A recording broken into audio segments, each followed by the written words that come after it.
நபிகள் நாயகம் ஸல்லல்லாஹு அலைஹி வஸல்லம் அவர்கள் சொல்லி இருக்கிறார்கள், வலா கபரன் முஷர்ரஃபன் இல்லா சவைதஹு.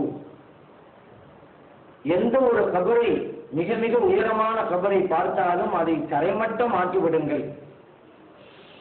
இந்த ஹதீஸின்படி மார்க்கத்திற்கு முரணான வகையில் தான் தர்காக்களில் கபர்கள் கட்டப்பட்டிருக்கின்றன என்று அஹ்லு சுன்னத் வல் ஜமாஅத்திற்கு எதிரானவர்கள் கூறுகிறார்களே, இது சரியா? ஹதீஸ் இருக்கிறது உண்மைங்க. இந்த ஹதீஸ் இவங்க சொல்ற அர்த்தம் நாங்க தப்பு. ஏன்னா ஹதீஸ்ல சவ்வாங்கிற வார்த்தை இடம்பெற்றிருக்கு. தரைமட்டம் ஆக்குதல் அர்த்தம் சொல்றாங்கல்ல, அதுதான் தப்பு. வேற என்ன அர்த்தம் அப்படின்னு நீங்க கேக்குறீங்க. ஒழுங்குபடுத்துதல், சீர் செய்தல், சரி செய்தல், அப்படின்னு தான் அதுக்கு அர்த்தம். இதை நம்ம சொல்லல. குர்ஆனில இந்த சவ்வாங்கிற வார்த்தை எத்தனையோ இடங்களில் இடம்பெற்றிருக்கு. அவ்வளவு இடங்களை நீங்க பாருங்க, எல்லா இடத்துலையும் ஒழுங்குபடுத்துதல், சரி செய்தல் அப்படிங்கிற மீனிங்ல தான் இருக்கு. இன்னைக்கு இவங்க இந்த ஹதீஸ்ல தரைமட்டமாக்குதல் மீனிங் சொல்றாங்கல்ல, தப்பா அர்த்தம் சொல்றாங்களே, இவங்க இதுக்கு ஆதாரமாக குர்ஆனில் இருக்கக்கூடிய ஒரு சவ்வாங்கிற வார்த்தையை கொண்டு வரட்டுமே. குர்ஆன்ல இந்த இடத்துல சவ்வாங்கிற வார்த்தைக்கு தரைமட்டமாக்குதல் தான் மீனிங் கொண்டு வரட்டுமா பார்க்கலாம். நம்ம ஒப்புக்கொள்ள தயாரா இருக்கிறோமே, கொண்டு வர முடியாது. கியாமத்து நாள் வரைக்கும் கொண்டு வர முடியாது, கியாமத்து நாளைக்கு பிறகு கொண்டு வர முடியாது. ஏன் இருந்தாலும் கொண்டு வர முடியும்.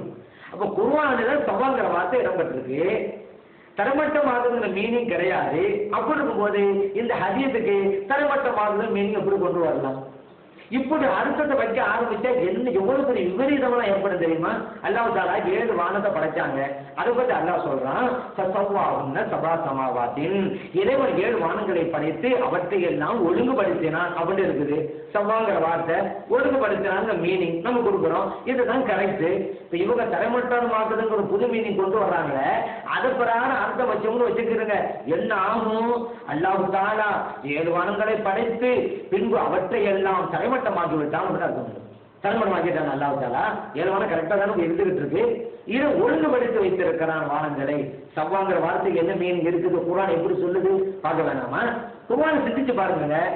சும்மா டிக்ஷனரியோட மீனிங் தெரியறதில்ல, குர்ஆன்ல இந்த வசனங்கள்லாம் எந்தெந்த மீனிங்ல இருக்குது அப்படிங்கிறது புரியறது இல்ல. மனசுல உள்ள கருத்துக்களுக்கெல்லாம் குர்ஆன் வசனங்களை வளைச்சிடலாமா? எவ்வளவு பெரிய தப்பு இது. அகராதி எடுத்து பாருங்க, டிக்ஷனரி எடுத்து பாருங்க, அவங்க ஒரு வார்த்தைக்கு எத்தனை மீனிங் இருக்குது அதையெல்லாம் பாருங்க, அப்பதான் தெரியும். இறைவன் இந்த சவ்வாங்கிற வார்த்தை குர்ஆன்ல சொல்லியிருக்கிறானா? ஆமா சொல்லியிருக்கிறான். என்னென்ன மீனிங்ல சொல்லியிருக்கிறான் அதை ஆய்வு செஞ்சு பாருங்க. அப்பதான் இந்த தரைமட்டமாக்குதல் மீன் நம்ம கொடுக்கறது எவ்வளவு பெரிய தப்புன்னு புரியும். அதே போல மனித விஷயத்துல பாருங்களேன், மனிதனுடைய படைப்பு விஷயத்துல கூட சவ்வாங்கிற வார்த்தை இறைவன் சொல்றான்ல, சும்ம சவ்வாஹு, இறைவன் மனிதனை படைத்து அவனை ஒழுங்குபடுத்தி வனஃபஸ ஃபீஹி மின் ரூஹிஹி, தன்னுடைய ரூஹிலிருந்து மனிதனுக்கு ஊதினான் அப்படின்னு இருக்குது. இவன் நம்ம சவ்வாங்கிற வார்த்தை இருக்குது, ஒரு மனிதனை ஒழுங்குபட படைத்து அப்படி மீன் நம்ம கொடுக்குறோம். இவங்க சொல்ற மாதிரி தரைமட்டமாக்குதல் அப்படி மீன் கொடுத்தா வச்சுக்கிறோங்க. என்ன ஆகுங்க? இறைவன் மனிதனை படைத்து பின்பு அவனை தரைமட்டமாக்கி தன்னுடைய ரூஹை ஊதினான். தரைமட்டமாக்கிட்டா அப்புறம் ரூ ஊதுறது யோசிச்சு பார்க்கலாம் நம்ம. அப்ப சவ்வாங்கிற வார்த்தை இங்க எல்லாம் எந்த பொருள் இடம் பெற்றிருக்கு அப்ப நம்ம பாதுகாக்க செய்யறோம். அப்படி இருக்கும் பொழுது சம்பந்தமே இல்லாம அந்த ஹதீஸ்ல தரைமட்டமாக்குது அப்படின்னு ஏன் தப்பா அர்த்தம் வைக்கிறீங்க? தப்பா அர்த்தம் வச்சு மார்க்கத்தில மக்களை நம்ம குழப்பணும். என்ன மீனிங்கா அந்த மீனிங் கொடுத்துட வேண்டியதான். இப்ப நீங்க கேட்கலாம், ஏங்க தரைமட்டமாகுது மீனிங்கா கொடுத்தா என்ன, ஒழுங்குபடுத்துங்க மீனிங் தான் கொடுக்கணுமா அப்படின்னு கேட்கலாம். ஆமா அப்படித்தாங்க கொடுக்கணும். ஏன்னு கேட்கிறீங்களா? அது ஸல்லல்லாஹு அலைஹி வஸல்லம் கபர் எப்படி இருந்தது நமக்கு அதுவே நமக்கு தெரிவிக்குது. தரைமட்டமாகுது மீனிங் கிடையாதுன்னு ஸல்லல்லாஹு ஒழுங்குபடுத்த சொன்னாங்க. மிக மிக உயரமா இருந்தா அது கூடாதான். ஏன்னா நம்முடைய மார்க்கம் எதுலையுமே நடுநிலைமையில தான் போலிது, அளவு கடந்து போகக்கூடாது. மிக மிக உயரமா வைக்கிறதும் வரம்பு மீறது தான்.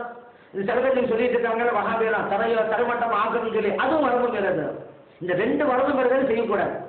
நம்முடைய மார்க்கம் எதில் நடுநிலைமை போறதுனால நடுநிலையான உயரத்தில் வைக்க வேண்டும் என்றுதான் ஸல்லல்லாஹு அலைஹி வஸல்லம் அந்த ஹதீஸை சொல்லி தர்றாங்க. இதுக்கு ஆதாரம் என்னன்னு கேட்டா ஸல்லல்லாஹு அலைஹி வஸல்லம் கபரே உயரமா தான் இருக்குது. சுஃபியான் ஸம்மார் ரலியல்லாஹு அன்ஹு அவங்க சொல்றாங்க, நான் ஸல்லல்லாஹு அலைஹி வஸல்லம் கபரை பார்த்தேன், முஸன்னமன் உயரமாக இருந்தது. புகாரிலே பதிவு செய்யப்பட்ட ஹதீஸ். இந்த முஸன்னமன்ங்கிற வார்த்தைக்கு ஒட்டக திமிழை போல் உயரமாக அப்படிங்கிற மீனிங்கே இருக்குது. ஏன்னா அப்படிதான் ஸல்லல்லாஹு அலைஹி கபர் இருந்துச்சு, நான் அப்படிதான் பார்த்தேங்கிறாங்க. நான் சொல்லலைங்க, புகாரில் பதிவு செய்யப்பட்ட ஹதீஸ். இப்ப என்ன சொல்றீங்க? அப்ப தரைமட்டமாக்குதல் அப்படிங்கறத அந்த ஹதீஸுக்கு மீனிங் சொன்னா, ஸல்லல்லாஹு அலைஹி வஸல்லம் கபரை எப்படி உயரமா வச்சிருப்பாங்க சஹாபா பெருமக்கள்லாம்? அலி ரலியல்லாஹு அன்ஹு எல்லாம் இருக்கத்தானே செய்றாங்க. ஸல்லல்லாஹு அலைஹி வஸல்லம் அவங்களை அடக்கம் செஞ்ச பின்னால அப்ப அலி ரலியல்லாஹு என்ன சொல்லியிருப்பாங்க? என்னையே பார்த்து ஸல்லல்லாஹு அலைஹி வஸல்லம் தரைமட்டமாகுன்னு சொல்லிட்டாங்க, ஏன் அவங்களுடைய கபரை உயரமாக்குறீங்க? அப்படி அவங்க சொல்லியிருக்கணும், அப்படி சொல்லலையே. இப்ப இதுல இருந்து என்ன வழங்குது? அலி ரலியல்லாஹு அன்ஹு அவங்கள பார்த்து நீங்க எல்லாம் கபரை தரைமட்டமாக்குங்க அப்படின்னு சொல்லல. மிக மிக உயரமாக இருந்தா அந்த கபரை ஒழுங்குபடுத்துங்கன்னு தான் சொன்னாங்க ஸல்லல்லாஹு அலைஹி வஸல்லம். ஏன்னா அலி ரலியல்லாஹு அன்ஹு இருக்கிற காலத்திலே தான் ஸல்லல்லாஹு கபர் உயரமா இருக்குது.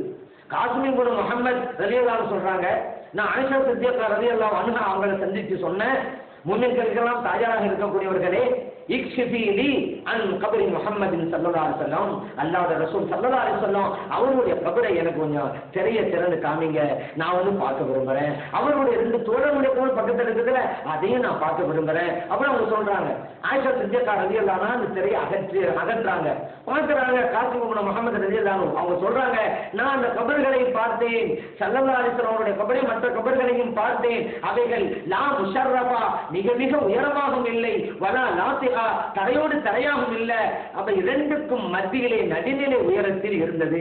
அபூதாவுல பதிவு செய்யப்பட்ட ஹதீஸ். அப்ப தெளிவா சொல்லிட்டாங்க ஸல்லல்லாஹு அலைஹி வஸல்லம் கபர்லாம் எப்படி இருந்துச்சு. அதனாலதான் சொல்றோம் தரைமட்டம் ஆகுதுங்க மீனிங்க கொடுக்காதீங்க. ஏன் சலாசல கபரே உயரமாதான் இருக்குது, அவங்களுடைய ஹலீஃபாக்களுடைய கபர்கள்லாம் உயரமாதான் இருந்துச்சு.